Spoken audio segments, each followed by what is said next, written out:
The freight platform came alive at night in a way few people ever noticed. By day it was all schedules and shouting men, steel boots pounding concrete, engines groaning under weight. But after sunset, it became something lonelier, long shadows stretching between boxcars, yellow lamps buzzing like tired insects, the smell of oil and dust hanging thick in the air. Trains waited in silence, their dark metal sides reflecting slivers of light like cold mirrors. The cowboy stood near the edge of the platform, one boot hooked on the low rail, hands resting on his belt. He wasn't in a hurry. Cattle shipments always ran late, and a man learned patience if he worked the rail long enough.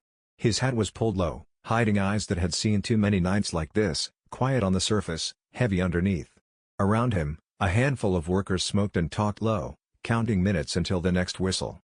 Then the scream tore through the yard. It wasn't the sharp yell of an argument or the drunken shout that sometimes echoed off the warehouses.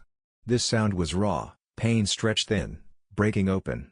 It bounced off the freight cars, rushed down the tracks, and seemed to shake the air itself. The men froze. One cigarette slipped from a worker's fingers and burned unnoticed at his boots. Another scream followed, longer this time, edged with desperation. "Not again," someone muttered. Most of them knew what it meant. Women sometimes showed up at the freight platform looking for work, rides, or escape. Trouble followed them like a shadow. And trouble was something this place did not forgive. The foreman frowned, already irritated. Delays cost money. Noise brought attention. Neither was welcome. The cowboy turned toward the sound. Near the far end of the platform, half hidden behind a stack of crates, a woman was crouched on the concrete. Her dress was dark with sweat, clinging to her thin frame. One hand pressed hard against her stomach, the other braced against the cold ground as her body folded in on itself. Her hair stuck to her face, eyes wide and unfocused, breath coming in broken gasps. She was alone. No husband. No family. No bag packed with hope. Just pain, deep, rolling, undeniable. Another contraction hit her, and she screamed again, fingers clawing at the concrete as if it might anchor her to the world. The sound carried across the yard, turning heads, tightening jaws. "Get her out of here," a worker said, already backing away. "This ain't our problem." The foreman stepped forward, anger sharp in his voice. "She's gonna shut down the whole line. I won't have this." Men shifted their weight, some looking away, others staring with discomfort. No one moved toward her. Freight platforms weren't built for mercy. They were built for speed and steel and things that didn't bleed. The cowboy felt something settle heavy in his chest. He had seen women like her before, on the edges of towns, at the end of roads, carrying more than they should have to. He knew the look in her eyes. Fear mixed with exhaustion. The kind that comes when running is no longer an option. She cried out again, voice breaking, and for a moment the entire yard seemed to hold its breath. The cowboy stepped off the rail. Boots scraped against concrete as he walked toward her, slow but steady. The men watched, surprised. He wasn't the type to get involved. Quiet. Kept to himself. Paid on time. Never caused trouble. But tonight, trouble had found him anyway. As he drew closer, he could see her shaking, teeth clenched, whispering words that sounded like prayers. The lamps above flickered, casting her in broken light, small and fragile against the towering freight cars. The cowboy stopped a few feet away, lowering himself just enough to meet her eye line. He didn't touch her yet. Didn't rush. He knew fear could be as dangerous as pain. "Hey," he said softly, his voice rough but steady. "You're not alone." For a split second, her eyes locked onto his, pleading, terrified, desperate for something solid to hold on to. And in that moment, on a forgotten freight platform under buzzing lights and waiting trains, everything was about to change. The foreman's patience snapped like a dry twig. "That's enough," he barked, striding forward with two workers at his heels. "She can't stay here. This platform moves freight, not problems. Get her out, or shut her up." The words landed heavy in the night. The woman flinched as another contraction tore through her, her scream breaking halfway into a sob. She tried to curl smaller, as if that might make her invisible. The men hesitated, not out of kindness, but uncertainty. No one wanted to touch her. No one wanted responsibility. The cowboy straightened slowly and turned to face the foreman. "Give her a minute," he said. The foreman laughed, sharp and humorless. "A minute costs money. We've got a schedule." Another scream ripped across the yard, louder than before. Somewhere down the line, an engine hissed, ready to roll. The foreman's jaw tightened. "Move her," he ordered. The cowboy reached inside his coat. For a moment, the men thought he was reaching for trouble. Instead, he pulled out a worn leather wallet, edges frayed, the kind that told a story all on its own. He opened it, counted carefully, and stepped forward. $300. He held the bills out flat in his calloused hand. "Take it," he said. "For the delay." The yard went silent. $300 was no small thing out here. It was rent, feed, a winter coat, maybe more. The foreman stared at the money, then at the cowboy, trying to decide if this was a joke. "For what?" the foreman asked. The cowboy didn't raise his voice. "For time." A worker whistled under his breath. Another shook his head slowly. They all knew what that stack of bills meant to a man like him. He wasn't rich. He didn't gamble. Every dollar had weight. The foreman hesitated, eyes flicking between the woman writhing on the concrete and the ticking clock in his mind. Trains waited, but money talked. "She's still making noise," the foreman said. The cowboy's eyes hardened, not with anger, but resolve. "You'll keep your men back. No pushing. No dragging. You give her space. And you give me until morning if that's what it takes." The foreman's patience snapped like a dry twig. "That's enough," he barked, striding forward with two workers at his heels. "She can't stay here. This platform moves freight, not problems. Get her out, or shut her up." The words landed heavy in the night. The woman flinched as another contraction tore through her, her scream breaking halfway into a sob. She tried to curl smaller, as if that might make her invisible. The men hesitated, not out of kindness, but uncertainty. No one wanted to touch her. No one wanted responsibility. The cowboy straightened slowly and turned to face the foreman. "Give her a minute," he said. The foreman laughed, sharp and humorless. "A minute costs money. We've got a schedule." Another scream ripped across the yard, louder than before. Somewhere down the line, an engine hissed, ready to roll. The foreman's jaw tightened. "Move her," he ordered. The cowboy reached inside his coat. For a moment, the men thought he was reaching for trouble. Instead, he pulled out a worn leather wallet, edges frayed, the kind that told a story all on its own. He opened it, counted carefully, and stepped forward. $300. He held the bills out flat in his calloused hand. "Take it," he said. "For the delay." The yard went silent. $300 was no small thing out here. It was rent, feed, a winter coat, maybe more. The foreman stared at the money, then at the cowboy, trying to decide if this was a joke. "For what?" the foreman asked. The cowboy didn't raise his voice. "For time." A worker whistled under his breath. Another shook his head slowly. They all knew what that stack of bills meant to a man like him. He wasn't rich. He didn't gamble. Every dollar had weight. The foreman hesitated, eyes flicking between the woman writhing on the concrete and the ticking clock in his mind. Trains waited, but money talked.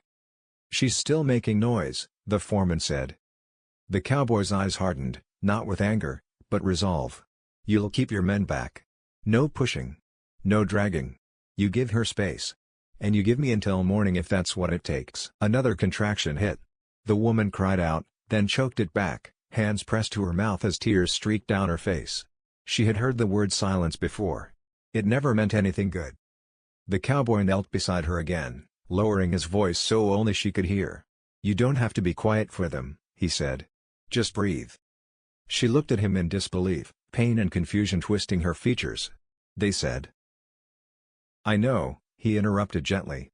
"But I paid so they'd listen to me." The foreman finally snatched the money, stuffing it into his coat. "Fine," he said. "You've got your time. But if this turns ugly—" "It already has," the cowboy replied. The foreman waved his men back.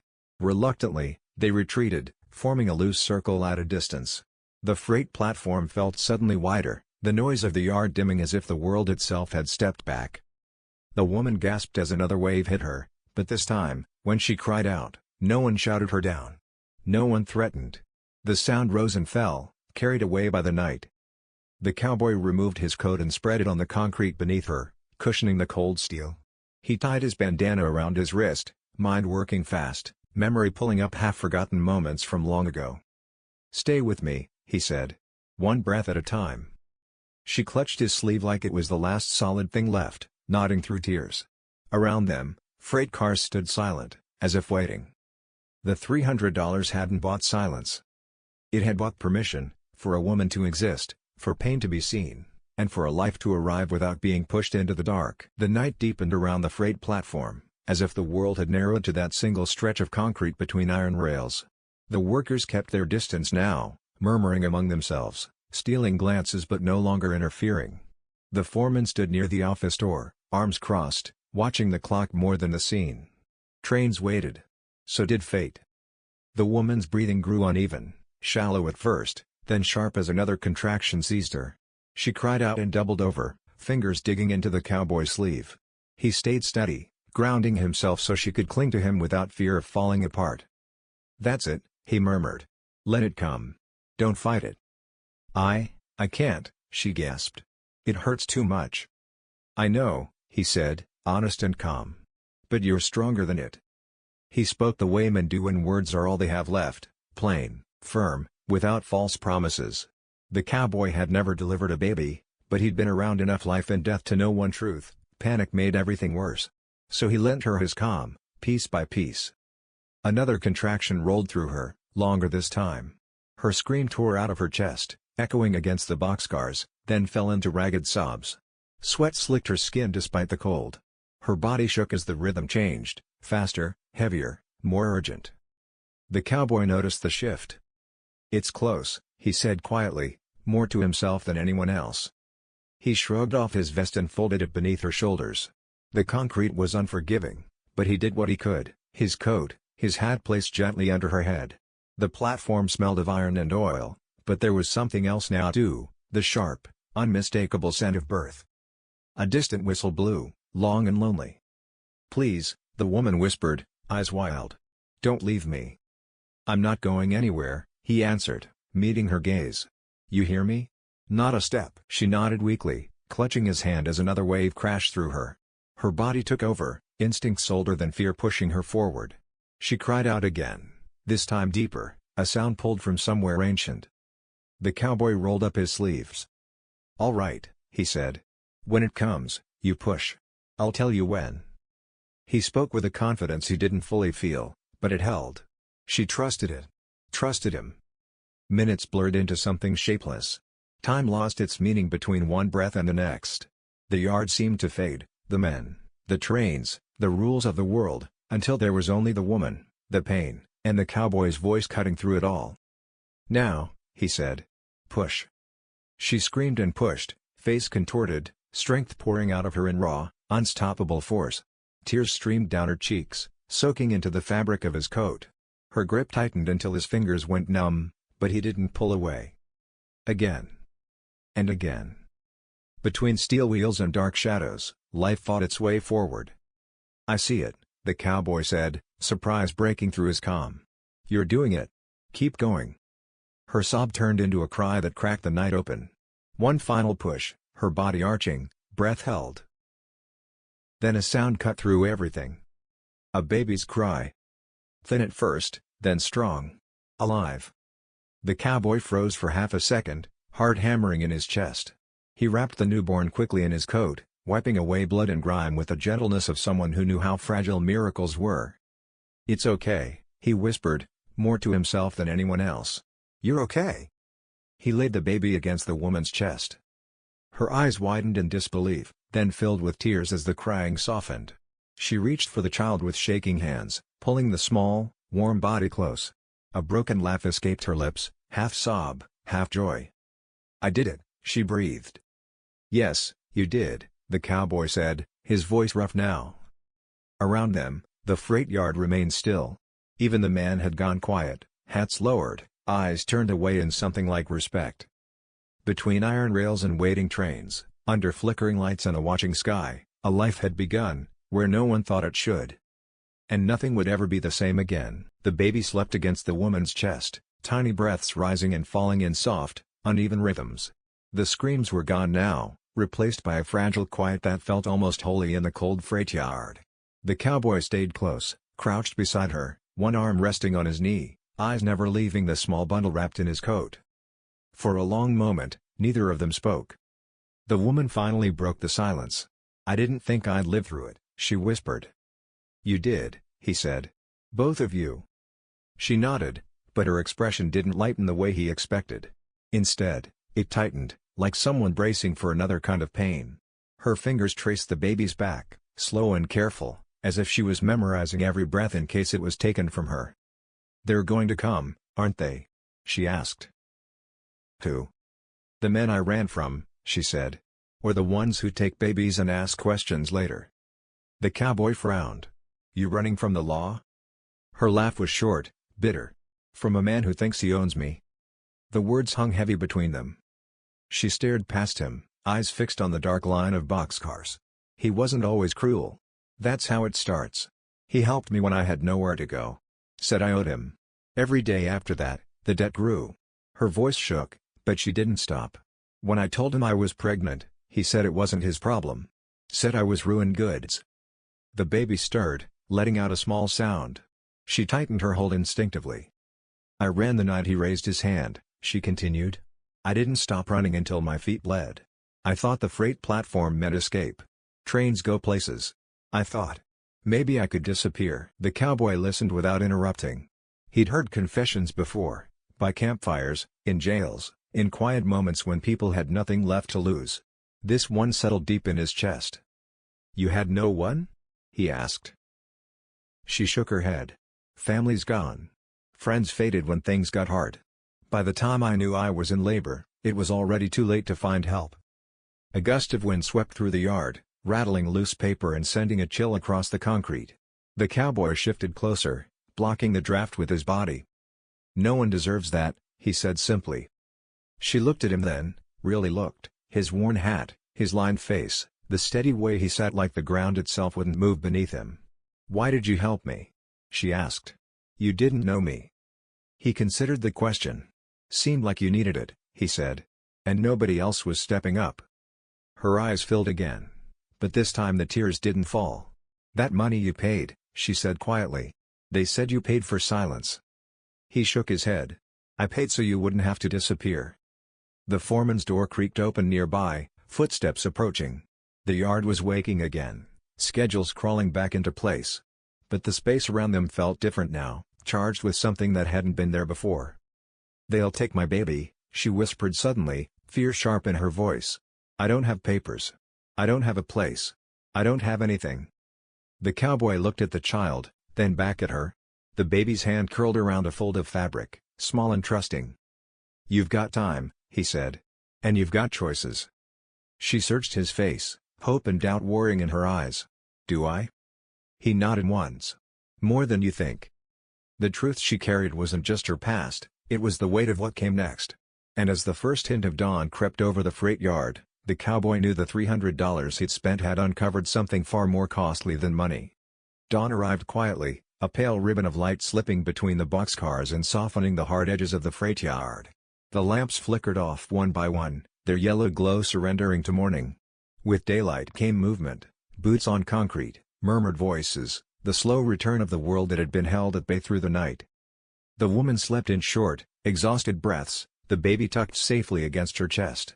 The cowboy had not slept at all. He sat beside her, back against a crate, hat pulled low, watching the sky change color. He felt older somehow, as if the night had taken something from him, and given something back he hadn't known he was missing. When the foreman returned, his tone was different. Less sharp. Almost careful.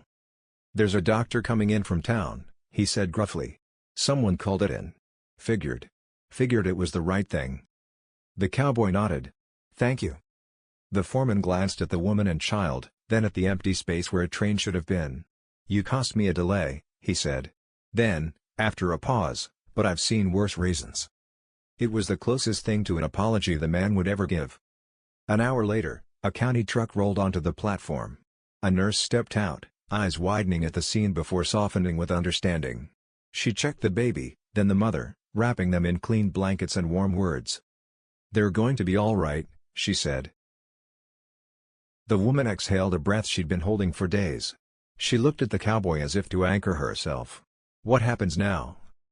He stood, joints stiff, and made a decision that felt less like a choice and more like a truth rising to the surface. "My ranch is a day's ride south," he said. "It's quiet. There's a spare room. You can stay as long as you need." Her eyes widened. "You don't even know my name." "Names can wait," he replied. "Safety can't." Tears spilled freely now, no longer from pain but from something fragile and new. "I don't know how to thank you." "You already did," he said, glancing at the child. By mid-morning, the freight platform was just a platform again. Crates moved. Engines hissed. Schedules resumed. But something invisible lingered, like an echo that wouldn't fade. The cowboy canceled his cattle shipment. It would cost him, but for once, money didn't weigh as much as it used to. He climbed into his truck with the woman and her child, the engine rumbling to life beneath them. As they pulled away, she looked back once, at the place where everything had nearly ended, and instead had begun. "People will ask questions," she said quietly. "Let them," he answered. "We'll have answers when we're ready." The road stretched ahead, dusty and uncertain. But the baby slept peacefully, unaware of how close the world had come to turning its back. The woman rested, one hand clutching the cowboy's coat like a promise. The freight platform disappeared behind them. And somewhere between the rails they left behind and the land ahead, the cowboy understood the truth: the $300 had not changed the night. It had changed him. Forever.